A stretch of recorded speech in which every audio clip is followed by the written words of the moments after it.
मैं हूँ दुआ इकबाल, अपने घर की सबसे छोटी और सबसे लाडली बेटी। मेरे वालिद सऊदी अरब में काम किया करते थे, इसलिए जब भी वो वापस आते मैं उनसे खूब लाड उठाया करती थी। हमारे खानदान में लड़कियों को ज्यादा पढ़ने की इजाजत नहीं थी।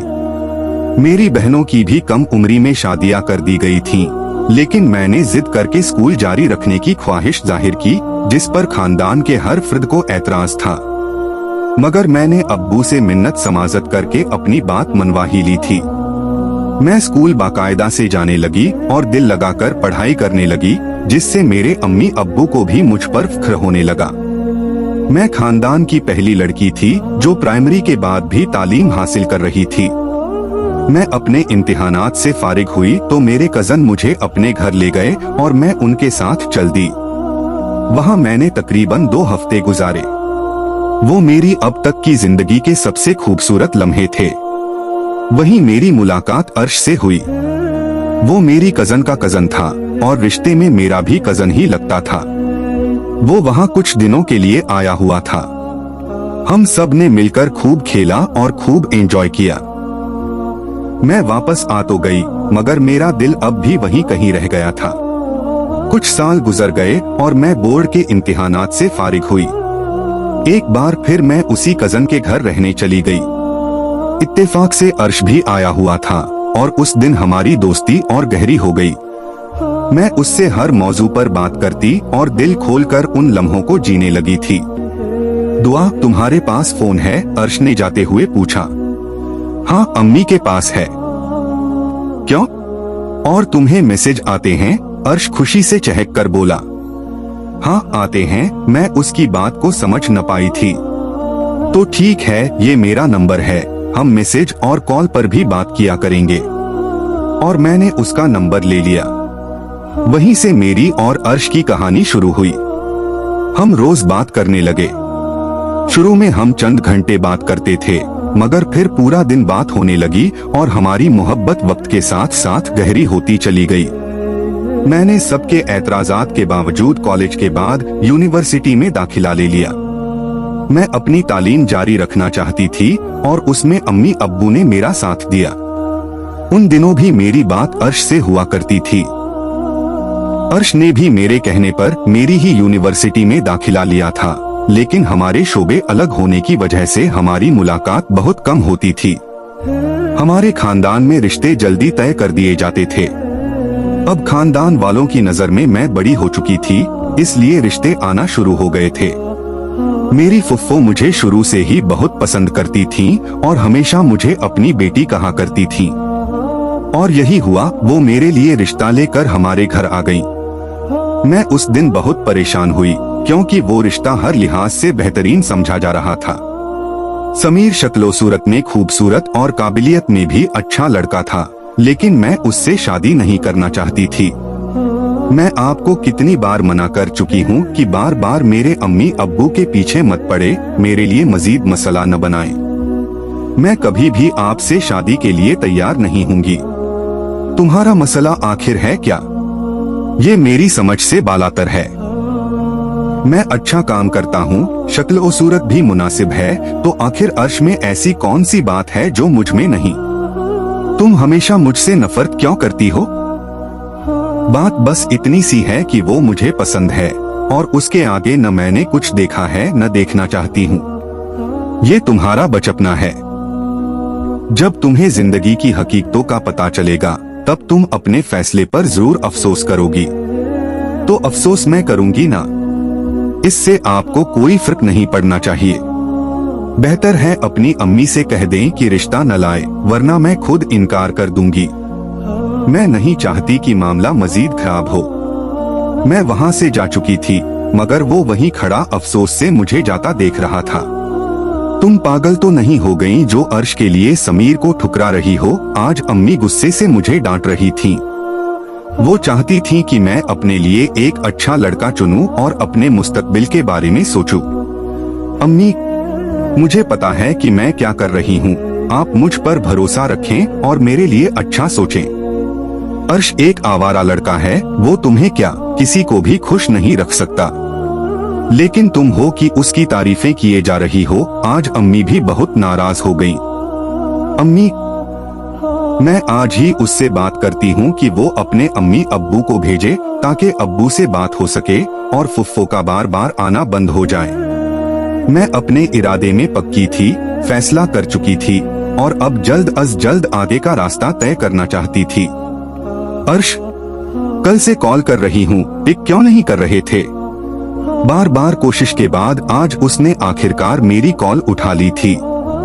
काम में लगा था ना, इसलिए कॉल नहीं की। तुम्हें क्या हो गया है? इतनी जज्बाती क्यों हो रही हो? अर्श, तुम अपनी दुनिया से बाहर निकलोगे तो पता चलेगा ना कि फुफ्फू ने मेरा रिश्ता भेजा है और वो जल्द ही शादी करना चाहते हैं। क्या मतलब? तुमने बताया नहीं कि मैं तुमसे शादी करना चाहता हूँ? तो ऐसे कैसे वो लोग एकदम बीच में आ जाएंगे? हाँ, वही तो मैं मामा को कह रही हूँ, लेकिन वो समझना ही नहीं चाहती। तुम रिश्ता भेजो वरना अब्बू फुफ्फू के बेटे से बात कर देंगे। तुम थोड़ा तो सब्र रखो, अभी मैं खुद पढ़ रहा हूँ। ऐसे अचानक इतनी बड़ी जिम्मेदारी कैसे संभाल लूं? वो जज्बाती हो रहा था। मैं कब कह रही हूँ कि आज ही शादी कर लो? सिर्फ बात डालने को ही तो कह रही हूँ, और ये कोई ऐसी अनहोनी बात नहीं है जिस पर तुम ऐसे रद्दमल दे रहे हो। तुम खुद सोचो, अगर इस तरह अचानक मेरे सर पर मनसलत हो गई तो कोई भी ऐसे ही रद्दमल देगा। मुझे थोड़ा वक्त दो, मैं खुद कॉल करके बताऊंगा कि मैंने आगे के लिए क्या सोचा है। वो अपनी बात कहकर कॉल बंद कर चुका था, लेकिन मैं काफी देर तक बैठी उसकी बातें सोचती रही। दुआ, कैसी हो? ठीक, तुम कैसी हो महक? मैं भी ठीक हूँ। और तुम्हारे पेपर्स कैसे हुए हैं? यार, ये सेमेस्टर तो बहुत ही मुश्किल था। हाँ, अच्छे हुए। वाकई बहुत मुश्किल। अर्श तुम्हारा कजन है ना, जो कंप्यूटर साइंस में होता है? हाँ, क्यों? खैरियत है? मैं थोड़ी हैरान हुई थी। नहीं, ऐसे ही पूछा था। वो मेरी दोस्त को पसंद करता है और आजकल मैं रिश्ता भेजवाने वाला हूँ। सोचा तुम्हें तो पता होगा, तुम उसकी कजन हो तो इसका मतलब है उसने तुम्हें नहीं बताया। ओह अच्छा, नहीं, मुझसे जिक्र नहीं किया। तुम्हारी दोस्त भी कंप्यूटर साइंस की ही है? हाँ ना, अभी भी यही कह कर गई है कि अर्श के साथ रेस्टोरेंट जा रही है, तो मैंने सोचा मैं घर के लिए निकल जाऊं। अच्छा, रेस्टोरेंट का नाम नहीं बताया? नहीं, नाम न उसने बताया और न ही मैंने पूछा। चलो ठीक है, मैं भी चलती हूँ। अल्लाह हाफिज। मैं वहाँ से जल्द निकल जाना चाहती थी। इस खुली और हवादार फिजा में सांस लेना भी मुश्किल हो रहा था। धीरे धीरे कदम उठाते हुए मैं यूनिवर्सिटी के गेट तक आ गई थी। मामा, अब तक रिक्शे वाले अंकल नहीं आए। मैं कब से गेट पर खड़ी हूँ। मैं जल्द से जल्द घर पहुंचकर अपने कमरे में छुप जाना चाहती थी। मेरे लिए अब आंसू काबू में रखना मुश्किल हो गया था। हाँ बेटा, उसका फोन आया था, वो किसी काम में फंस गया है, तुम्हें लेने नहीं आ सकेगा। मैंने समीर को कहा है, वो तुम्हें पिक कर लेगा। अच्छा ओके। अब मेरे लिए ये मायने नहीं रखता था कि कौन लेने आने वाला है। मैं बस खामोशी से इंतजार करने लगी। चलें? समीर ने आराम से पीछे से पुकारा, जिस पर मैं अपनी सोचों से बाहर निकली और हूं कहती हुई गाड़ी में बैठ गई। रास्ता खामोशी से कट रहा था, जिसको तोड़ने में पहल समीर ने की। आइसक्रीम खाओगी? नहीं, बस घर ले जाओ। खा लो, आज गर्मी बहुत ज्यादा है। मेरा भी दिल चाह रहा है, मैं भी खा लूंगा। मैंने कोई जवाब नहीं दिया और वो मुझे एक अच्छे से आइसक्रीम पार्लर में ले गए और गाड़ी में आइसक्रीम ले आए। क्या हुआ? आज मुझे देखकर लड़ भी नहीं रही हो और इतनी खामोश हो। तबीयत ठीक है? जी मैं ठीक हूँ। मैं बस इतना ही बोल पाई और आइसक्रीम को तकने लगी। मैडम, ये खुद से मुंह में नहीं जाती और देखने से तो हरगिज नहीं। इसके लिए अपना मुंह खोलना होता है और आइसक्रीम खुद मुंह तक ले जानी पड़ती है। समीर खुद ही बड़बड़ा रहा था, लेकिन मैं न कुछ सुन रही थी और न किसी बात का जवाब दे रही थी। और इस तरह यूनिवर्सिटी से घर तक का सफर तय हो गया। मैं उतरकर अंदर चली गई और समीर ने एक झटके से गाड़ी आगे बढ़ा दी। मेरे लिए वो पूरा दिन एक कयामत जैसा था। मैं जितने आंसू बहा सकती थी बहा चुकी थी। मैं अर्श को खोना नहीं चाहती थी। वो मेरी पहली मोहब्बत था, और वो भी ऐसा कि मुझे धोखा दे, ये बात मुझे कबूल नहीं थी। मैंने उसे फोन करके बात साफ करनी चाहिए, लेकिन उसका फोन बंद जा रहा था। अब ये मुअम्मल बन चुका था। अक्सर उसका नंबर बंद ही मिलता था। मेरी समझ में कुछ नहीं आ रहा था। मुझे लगा जैसे हर दर बंद हो गया हो। दुआ, फुफू जवाब मांग रही हैं। बेटा, अम्मी ने आज मुझसे 2 टूक बात की। अम्मी, समीर अच्छा लड़का है, लेकिन मैं उसे पसंद नहीं करती। न मैं उसे खुश रख सकूंगी, न उसके साथ जिंदगी गुजार सकती हूँ। बेहतर होगा कि आप खुद कोई बहाना करके इनकार कर दें और इस बात को यहीं खत्म कर दें। मैं पढ़ना चाहती हूँ, और जब तक कुछ बन न जाऊं, मुझसे शादी का जिक्र न किया जाए। मेरा दिल बहुत बेचैन था। मैं कोई फैसला करने की हालत में नहीं थी। फुफू लोग घर आए और अम्मी ने उन्हें मना कर दिया। समीर टूट गया था। मैंने उसकी हालत देखी थी। उसने मेरी अम्मी से मिन्नतें की थीं। वह रोया था, गुहार लगाई थी कि इस तरह इनकार न करें। वह कहता रहा, मैं बच्ची हूँ, कुछ वक्त गुजरने पर खुद ठीक हो जाऊंगी।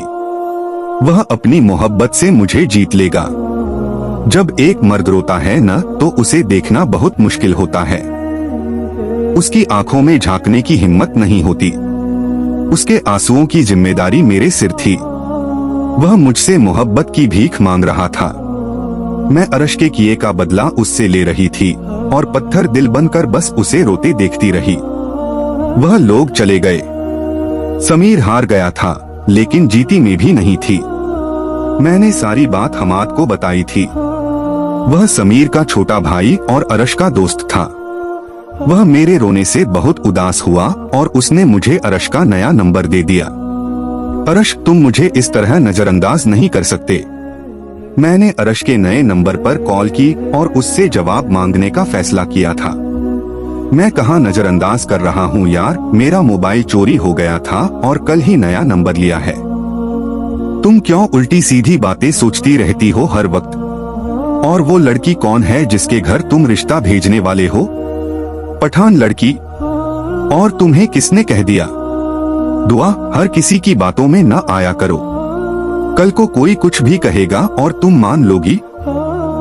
यूनिवर्सिटी में कुछ लड़कियां अपना नाम मेरे साथ जोड़ना चाहती हैं, इसीलिए कुछ भी बोल देती हैं। मैं सिर्फ तुम्हारा हूँ, तुमसे ही मोहब्बत करता हूँ, और मोहब्बत तो नाम ही इत्तेमाद का है। और अगर तुम वही न कर सको तो क्या फायदा ऐसी मोहब्बत का?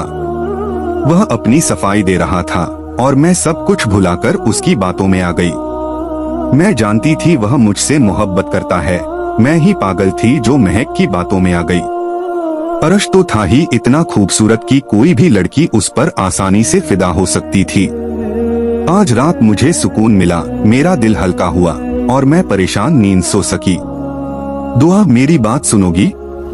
हमाद ने आज मुझे मैसेज किया। पहले तो मैं हैरान हुई, लेकिन उसकी बात सुनने को तैयार हो गई। दुआ, तुमने मेरे भाई को ठुकराया, इस वजह से नहीं बोल रहा। लेकिन असल बात यह है कि अर्श एक आवारा लड़का है। लड़कियों से खेलना उसका शौक है। आए दिन वह नई लड़की से मिलता है, उनके नंबर लेता है। उसने तुमसे मोहब्बत की बातें की तो इसका मतलब ये तो नहीं कि वह तुमसे वाकई मोहब्बत करने लगा। अल्लाह जाने उसने कितनी लड़कियों से वादे किए होंगे। और नंबर बंद कर देना तो उसका मुअम्मल है। मैं उसका दोस्त हूँ, उसे तुमसे बेहतर जानता हूँ। जो बातें हमाद ने मुझे बताई, उन पर यकीन करना मेरे लिए मुश्किल हो रहा था। आंसू थे कि थमने का नाम नहीं ले रहे थे। मेरी हिचकियां बंध गई थीं। मोबाइल की स्क्रीन आंसुओं से भीग चुकी थी। मुझे पता है दुआ, तुम्हें यकीन नहीं आएगा, मैं तुम्हें कॉल करता हूँ, लेकिन तुम खामोश रहना। हमाद ने जैसा कहा मैंने वैसा ही किया। कॉल मिल गई थी। वह अर्श के पास ही बैठा हुआ था। अर्श यार, तूने वो वाला नंबर बंद क्यों किया? उस दुआ की वजह से। और तूने उसे मेरा नंबर दिया। कैसा दोस्त है यार। यार वह रो रही थी इसलिए। लेकिन तूने उसके लिए क्यों नंबर बंद किया? तुम तो उससे मोहब्बत करते थे ना। मोहब्बत तक तो ठीक था, लेकिन अब वह मेरे गले पड़ रही है और मैं शादी नहीं कर सकता। अभी क्या देखा है दुनिया में जो उससे शादी करके बैठ जाऊं? वह जहर उगल रहा था या फिर मेरी और मेरी मोहब्बत की तौहीन कर रहा था। मुझे बस अपनी तजलील महसूस हो रही थी। लेकिन वो तो एक अच्छी लड़की है यार, तुम्हें उसे धोखा नहीं देना चाहिए था। वो क्या? मुझे तो एक से बढ़कर एक लड़की की तरफ से ऑफर आ रही है। हर कोई चाहता है कि अच्छी से अच्छी लड़की उसकी बीवी बने। अब मुझे किसी न किसी तरह दुआ को रास्ते से हटाना है। मैं थक गया हूँ झूठ बोल बोल कर। वो मेरे लिए अजाब बनती जा रही है। वो शायद आगे कुछ और भी बोलने वाला था, लेकिन मेरे लिए इतना ही बहुत था। मेरा सांस बंद होने लगा। मैंने कॉल काट दी और सहन में आ गई। अर्श, मैं तो तुझे बद्दुआ भी नहीं दे सकती थी। यही था जिसने मुझे जीना सिखाया था और यही था जिसने मुझे जमीन पर लाकर पटक दिया था। मेरे आंसू अब आंखों के बजाय दिल में गिरने लगे थे। दुआ इकबाल टूटने लगी थी, बिखरने लगी थी। मेरी आंखों के सामने अंधेरा छा गया और एक जोरदार चक्कर के बायस मैं जमीन पर गिर गई। जिंदगी का सफर फिर से शुरू हो गया। मैं बाकायदा यूनिवर्सिटी जाने लगी। मैंने अर्श से हर तरह का ताल्लुक तोड़ दिया था। उसने मुझे वही झूठे बहाने सुनाए, लेकिन अगर अब भी मैं उसकी बात मान लेती तो मुझसे बड़ा पागल कौन होता। वो भी मेरी यूनिवर्सिटी में ही था और अक्सर मेरी नजर उस पर पड़ जाती थी। मेरा दिल पिघलने लगता। दिल चाहता कि उसके पास चली जाऊं, उससे बात करूं और सब कुछ वापस ठीक हो जाए। ऐसा नहीं था कि अर्श ने कोशिश न की हो। वो बार बार मेरे पास आया, मुझसे माफी मांगी, लेकिन मैं थक चुकी थी। हर बार उसे सख्ती से झिड़क देती कि वो मेरे रास्ते से हट जाए और वो खामोशी से वहां से चला जाता। दुआ। अर्श ने आज यूनिवर्सिटी के गेट पर मुझे आवाज दी। क्या बात है? उसे देखते ही मेरे तन बदन में गुस्सा दौड़ गया। वो मुझे कैफेटेरिया में ले गया। क्या बात है अर्श? दुआ, देखो मैं तुमसे माफी मांगना चाहता हूँ। जो कुछ भी मैंने किया वो सब गलत था। मैं अपने हर अमल पर शर्मिंदा हूँ। मैं तुम्हारे घर रिश्ता भेजने वाला हूँ, बस तुम्हारी इजाजत चाहिए। इस दुआ को छोड़ दो, खुदा के लिए मेरी बात मान लो, हाँ कर दो। मैं तुम्हें खुश रखूंगा। वो आंसू बहाते हुए काफी देर तक माफी मांगता रहा। मेरा दिल पिघलने लगा। मैं अब उससे पहले से भी ज्यादा मोहब्बत करने लगी थी और मेरी मोहब्बत मुझे वापस मिल रही थी। तुम मुझे दोबारा धोखा दोगे? मैंने अपने दिल का डर उसके सामने रखा। नहीं प्लीज दुआ, मुझ पर भरोसा करो। मैं कुछ दिनों में अपनी अम्मी को भेज दूंगा। अर्श ने वादा किया कि वो किसी लड़की से अब बात नहीं करेगा और सिर्फ मेरा बनकर रहेगा। और इस तरह हमारी बात दोबारा शुरू हुई। वो रोज मुझसे बात करता, मेरा पहले से ज्यादा ख्याल रखने लगा था। उसे उसकी मोहब्बत वापस मिल गई थी, लेकिन मेरी किस्मत अल्लाह जाने मुझे कहाँ ले जा रही थी। अम्मी मेरे देवर दुआ को बहुत पसंद करते हैं और अच्छा खासा कमाते भी हैं। वो सिर्फ यही चाहता है कि दो जोड़ों में दुआ को रुखसत कर दिया जाए। मैं तो वहाँ रहती हूँ ना, मैं जानती हूँ वो कितना इज्जत देने वाला लड़का है। बस आप दुआ से बात करें और चंद दिनों में निकाह करके अपनी जिम्मेदारी से सुबुकदोश हो जाएं। वो वहाँ खुश रहेगी। उसे यूनिवर्सिटी आने जाने भी देगा, बल्कि खुद छोड़ने और लेने आया करेगा। अम्मी से आपी अपने देवर सुहेल का रिश्ता लेकर बात कर रही थीं और अम्मी ये सुनकर खुशी से झूम उठी थीं। अस्सलामु अलैकुम, कैसी हैं आपी? मैं आज बहुत खुश थी। आपी को देखकर मेरी खुशी मजीद बढ़ गई।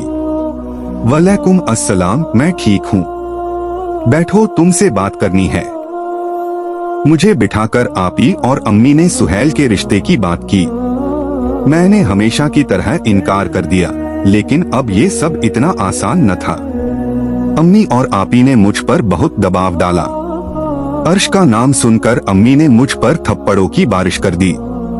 उस रात मैं बहुत रोई और अगले ही दिन आपी के ससुराल वाले आ गए। एक छोटे मुख्तसर फंक्शन में बात पक्की कर दी गई। सुहेल, मैं आपसे निकाह नहीं कर सकती। मैं किसी और को पसंद करती हूँ। आप बराए मेहरबानी शादी से इनकार कर दें। मैंने ये बात अर्श के कहने पर सुहेल से की थी। तुम ये क्या कह रही हो दुआ? मैं तुम्हें पसंद करता हूँ, तुम्हें हर खुशी देना चाहता हूँ। यूं मुझे मत ठुकराओ। मैं कब से रिश्ता भेजना चाहता था, बस इंतजार कर रहा था कि कोई अच्छी नौकरी लग जाए ताकि इज्जत से तुम्हारा हाथ मांग सकूं। वो अपनी तरफ से कोशिश कर रहा था कि बात खराब न हो। सुहेल, मैं आपकी इज्जत करती हूँ, लेकिन मैं किसी और से शादी करना चाहती हूँ जिसे मैं दिल से चाहती हूँ। आप मेरे लिए मान जाएं और ये रिश्ता खत्म कर दें, वरना मैं अपनी जान दे दूंगी। मैं रोने लगी थी और सुहेल मेरा रोना देख नहीं पा रहे थे। वो खामोश हो गए। कुछ देर खामोशी छाई रही, फिर वो बगैर कुछ कहे चले गए। मेरे घर में एक कोहराम मच गया। सुहेल ने रिश्ते से इनकार कर दिया था और कोई वजह भी नहीं बताई थी। अम्मी का शक सीधा मुझ पर गया और आज फिर उन्होंने मुझे आड़े हाथों लिया।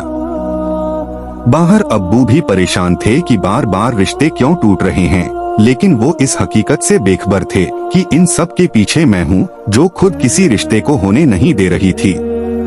मैं तुमसे मिलना चाहता हूँ, आज अर्श ने मुझे मैसेज किया था।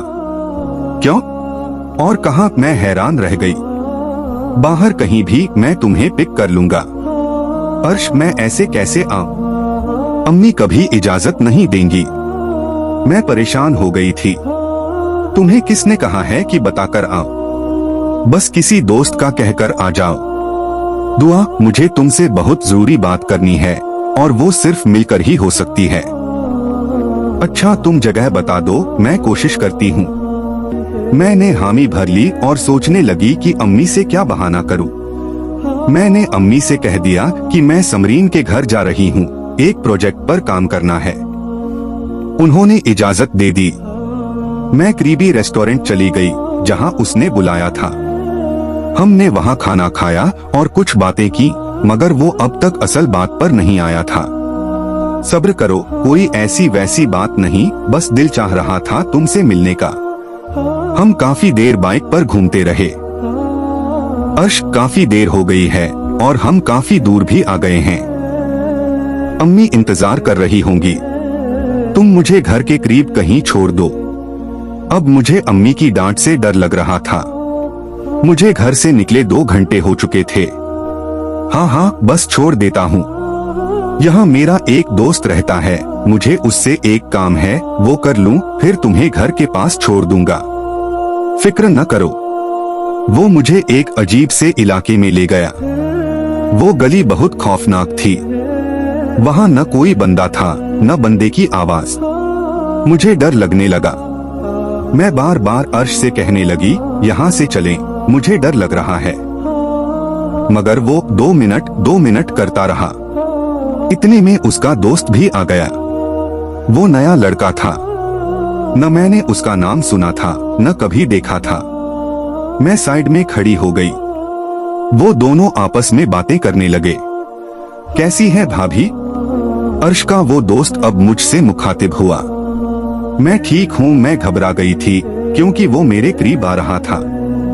हटो मेरे पास से। जब उसने अपनी हद पार करते हुए मेरा हाथ पकड़ने की कोशिश की तो मैंने जोर से झटका देकर खुद को उससे दूर कर लिया। अरे क्या हुआ भाभी? मैंने आपको कुछ कहा है क्या? वो कमीनी सी हंसी हंसने लगा, जिससे मेरा दिल और घबरा गया। अर्श, देखो ये कैसे मुझसे बदतमीजी कर रहा है। मैं डर के मारे अर्श के गले लग गई थी। अरे भाभी, ऐसे ही गले मुझसे लगो ना, मैं भी तो बाहें खोले आपके सामने खड़ा हूँ। वो अपनी हद से बाहर हो रहा था। मेरा दिल चाहा कि उसका मुंह नोच लूं, मगर जैसे ही मैंने अर्श की तरफ देखा वो हंस रहा था। मैं फौरन उससे अलग होकर खड़ी हो गई। मैं कुछ भी समझने से कासिर थी। वो लड़का दोबारा मेरे करीब आने लगा और अर्श एक तरफ होकर खड़ा हो गया। मेरा दिल चाहा कि जमीन फटे और मैं उसमें समा जाऊं, लेकिन आज किसी तरह यहाँ से बच जाऊं। मैं आहिस्ता आहिस्ता जमीन पर बैठने लगी। वो उस कदर करीब आ चुका था कि मेरा सांस लेना मुश्किल हो गया। मैंने आंखें बंद कर ली और चीख चीख कर रोने लगी। वो जबरदस्ती करने लगा था, मगर न जाने अल्लाह ने अर्श के दिल में क्या डाला, उसने मुझे उससे छुड़ा लिया। फिर दोनों बाइक पर बैठकर चले गए और मैं वहां बैठी अपनी किस्मत पर आंसू बहाती रही। मुझे खुद को संभालने में कुछ मिनट लगे। मैं उस गली से बाहर निकली और सीधा घर वापस आ गई। अम्मी से थकावट का बहाना किया और फौरन अपने कमरे में चली गई। मैं फौरन नहाना चाहती थी। मुझे अपने वजूद से घिन आ रही थी। जहां उसने मुझे छूने की कोशिश की थी, मैं वो हिस्सा काट कर फेंक देना चाहती थी। मैं जितना रो सकती थी रोई। मैंने खुद पर गुस्सा निकाला, खुद को मारा। मैं इस सब की कसूरवार खुद थी। मैं खुद से नफरत महसूस कर रही थी। मैंने घर में रखी हर दवा की एक एक गोली खा ली। मेरा ब्लड प्रेशर शूट कर गया था और कब मैं होश खो बैठी मुझे कुछ मालूम न रहा। आज अस्पताल में मेरा तीसरा दिन है और पिछले 2 दिन में बेहोशी की हालत में रही, इसलिए मुझे याद नहीं कि मुझे यहाँ कौन लाया और मैं बची कैसे। अल्लाह ने मुझे नई जिंदगी अता की थी, मुझे शुक्रगुजार होना चाहिए था। लेकिन मैं खाली आंखों से सामने बैठी अपनी रोती माँ को देख रही थी। वह मुझे कसमें दे रही थी कि आगे ऐसी हरकत न करूं, मेरे पाप पड़ रही थी और मैं खामोश बस उन्हें ताकते जा रही थी, क्योंकि मेरे पास बोलने को कुछ न था। मैं शर्मिंदा थी। मुझे और 2 दिन अस्पताल में रखा गया और फिर छुट्टी दे दी गई। मेरे लिए जिंदगी खत्म हो चुकी थी। मैंने यूनिवर्सिटी जाना छोड़ दिया, मोबाइल बंद कर दिया। मैं किसी से न मिलना चाहती थी और न ही किसी से मिल रही थी। दुआ, तुम कहाँ हो यार? सेमेस्टर होने वाला है और तुम्हारा कोई अता पता नहीं। महक आज मेरे घर आई थी। मैंने उससे भी ताल्लुक खत्म कर दिया था। वह मेरी क्लास फेलो थी, मगर अब हमारी दोस्ती गहरी हो चुकी थी। बस ऐसे ही, शायद यह सेमेस्टर न दूं। मैंने सरसरी जवाब दिया। हम इधर उधर की बातें करने लगे। यार, वैसे तुम्हारा वो कजिन तो बहुत आवारा निकला। उसने मेरी दोस्त को धोखा दिया और रिश्ता भी नहीं भेजा। वह अपनी दोस्त की कहानी सुना रही थी और मैं दिल ही दिल में हंस रही थी कि मुझसे ज्यादा अर्श को कौन जानता होगा। अच्छा, वैसे एक बात बताऊं, वो मेरा कजिन नहीं है, बस कुछ जान पहचान है और हम खुद भी उनसे ज्यादा नहीं मिलते। मैंने बात टाल दी। वह मुझे यूनिवर्सिटी का टाइम टेबल बताकर चली गई और मैं वह कागजी पन्ना ताकते ताकते आंखों पर हाथ रखकर लेट गई। हमाद मुझे सहन में ले आया। फुफ्फू हमारे घर आती थीं, लेकिन हमेशा हमाद उनके साथ होता, जबकि समीर ने आना छोड़ दिया था। क्या हुआ? मैं बेजारी से बैठ गई। अर्श तुमसे बात करना चाहता है। उसे साफ साफ कह दो कि मैं उससे कोई बात नहीं करना चाहती। बेहतर है कि वह मुझसे कोई भी ताल्लुक रखने की कोशिश न करे। आज मैंने हमाद से सख्त अल्फाज में कह दिया था कि वह उसकी कोई सिफारिश लेकर मेरे पास न आए करे। वह खामोश हो गया और फिर अर्श का जिक्र छोड़कर इधर उधर की बातें करने लगा। मैं जिंदगी की तरफ वापस आ रही थी, मगर कुछ यादें ऐसी होती हैं जो इंसान चाहे भी तो नहीं भुला पाता। मेरे साथ भी ऐसा ही था। मुझे ख्वाब में वही सब कुछ दिखाई देने लगा, जिसकी वजह से मैं आधी आधी रात तक डर के मारे जागती रहती। सुहेल 3 साल के लिए दुबई चला गया और जाने से पहले उसने एक बार फिर शादी की पेशकश की, लेकिन मैं इस बार भी खामोश रही, क्योंकि मैं किसी फैसला करने की हालत में नहीं थी। 2 साल गुजर चुके थे। आज अर्श की बहन की मंगनी थी और हमें भी दावत दी गई थी। अम्मी और बहन जा रही थीं, क्योंकि किसी को उन वाकियात का इल्म न था। नहीं मैंने किसी को कुछ बताया था। बात भी अब पुरानी हो चुकी थी। हर कोई अपनी जिंदगी में मशगूल था। लेकिन दुआ इकबाल आज भी अगर उस दिन को याद करे तो उसकी रूह कांप जाती है। खैर, अम्मी ने मुझे भी साथ चलने को कहा कि घर में अकेली न रहूं। मैं जहां तक हो सकता था उस जगह से दूर रही जहां अर्श मौजूद था। जब मेरी नजर उस पर पड़ी तो उसे खुद को ताकते पाया। पूरा फंक्शन ऐसे ही आंख मिचौली में गुजर गया और मैं जल्द से जल्द घर लौट जाना चाहती थी। यहाँ मेरा दम घुट रहा था। कुछ दिन बाद मुझे एक अनजान नंबर से कॉल आई। दुआ, बस यही सुनना था और मैं समझ गई कि वह कौन है। तुमने मुझे कॉल क्यों की है? मैं एकदम तिश में आ गई। मुझे पहचान गई? वह हैरान हुआ। हाँ, क्यों नहीं, तुम्हारी आवाज से खूब वाकिफ हूँ। पागल जो खूब बनाया है तुमने मुझे। माफी मांगना चाहता हूँ तुमसे। वह रो रहा था। अर्श, तुम्हारे बारे में फैसला मैं अपने अल्लाह पर छोड़ती हूँ। वह तुमसे हर किए का हिसाब लेंगे। मुझे यकीन है तुम मुझसे माफी मांगोगे और मैं तुम्हें माफ कर दूंगी, क्योंकि मैंने तुमसे सच्ची मोहब्बत की थी। तुमने जो कुछ मेरे साथ किया तब भी मुझे तुमसे नफरत नहीं हुई। मुझे अपने आप से नफरत हुई, लेकिन तुमसे नहीं कर पाई। अल्लाह तुमसे हिसाब लेगा। मैंने रो रो कर अपने रब को एक एक बात बताई है। वह तुमसे पूछेगा, किसी को तोड़ना क्या होता है? किसी की जिंदगी बर्बाद करना क्या होता है? कल को तुम्हारा भी घर होगा, तुम्हारे भी बीवी बच्चे होंगे। तुम उस डर में रहोगे कि कल को तुम्हारे सामने तुम्हारा क्या न आ जाए, और मैं सुकून से बैठकर तुम्हें डरता देखूंगी। जब मैं तुम्हारी आंखों में वही खौफ देखूंगी जो उस दिन मेरी आंखों में था, तो मुझे सुकून मिलेगा। मुझे अल्लाह के इंसाफ पर पूरा भरोसा है अर्श, पूरा भरोसा। अल्लाह हाफिज। मैंने कॉल बंद कर दी और उसका नंबर ब्लैक लिस्ट में डाल दिया। फिर मैंने समीर का नंबर मिलाया, उससे माफी मांगी और हमेशा खुश रहने की दुआ दी। मेरे हाथ में आज कुछ नहीं है। मैंने किसी को भी अपना आप नहीं सौंपा। मुझ में अब हिम्मत नहीं कि किसी पर भरोसा कर सकूं। मैं अपने नाज में हूँ, दिल लगाकर पढ़ रही हूँ। अम्मी खुश हैं कि उनकी बेटी अब हंसने बोलने लगी है। वह भी मुझे किसी चीज के लिए मजबूर नहीं करती। मैंने उन्हें कह दिया है कि मुझे पढ़ने दें और जिससे चाहें शादी कर दें। दुआ इकबाल राजी है। अब दुआ इकबाल बस इतना चाहती है कि कोई हो जो उसे समेट ले और दिल से अपना ले। आप सब मेरे लिए दुआ कीजिएगा कि जो कुछ मेरे साथ हुआ वह कभी किसी के साथ न हो।